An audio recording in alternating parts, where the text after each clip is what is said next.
Good evening guys. Mag-test lang tayo ng mga unit na papunta sa mga copies. So may kasama ding dalawang WE na high kappa magazine and WE na black magazine 25 rounds. So unahin natin to. Mag-test tayo ng unang unit. Ang maingay.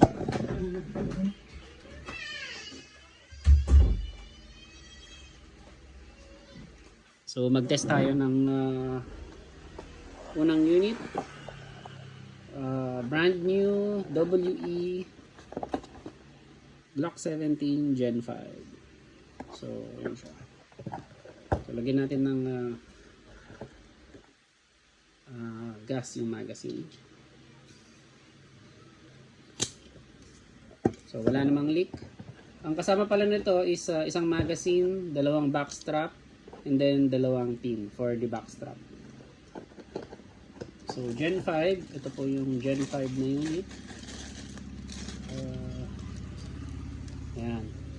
So enlarged magazine catch, ambidextrous slide lock, and then nagkaroon po ng curve dito, unlike sa previous generation na boxy type yung sa slide niya. And yung nawala yung finger grooves. So naging straight na siya. So test natin for 5 shots.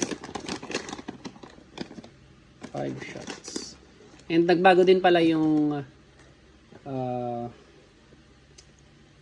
recoil guide rod niya. So hindi ko na ipapakita kasi brand new to. So 5 shots. Testing natin.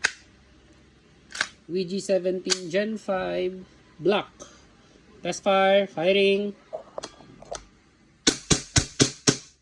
So 5 shots. Ayan, dalawa yung slide release niya. So hammer down. So tapos na ang WG-17 Gen 5.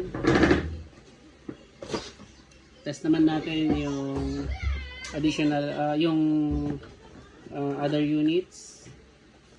T-Rex. So brand new T-Rex. So brand new T-Rex.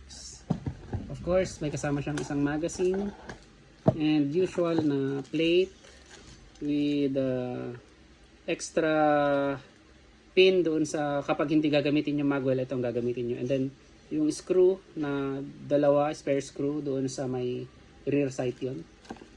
Pag na if it happens na malustred nyo yung screw, may mga spare kayo. So check natin kung may leak yung magazine.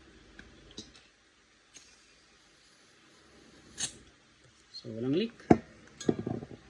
Wala namang leak. So 5 shots ulit. 5 shots.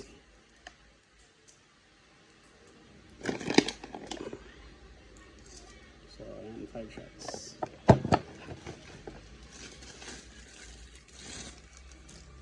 WE T-Rex Silver. Sayang, nakasale tayo nito last week. Hindi na avail deserve. So, WE T-Rex Silver, firing 1, 2, 3, 4, 5. So, walang BBs.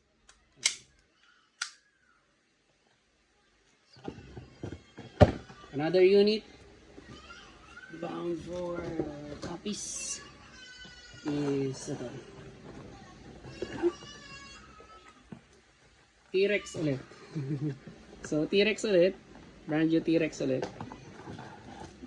Of course, same pa rin yung kasama niya, magazine, plate, pin, and dalawang screw. So check natin if may leak yung magazine. Then 5 shots ulit. Ayan. So, ayan.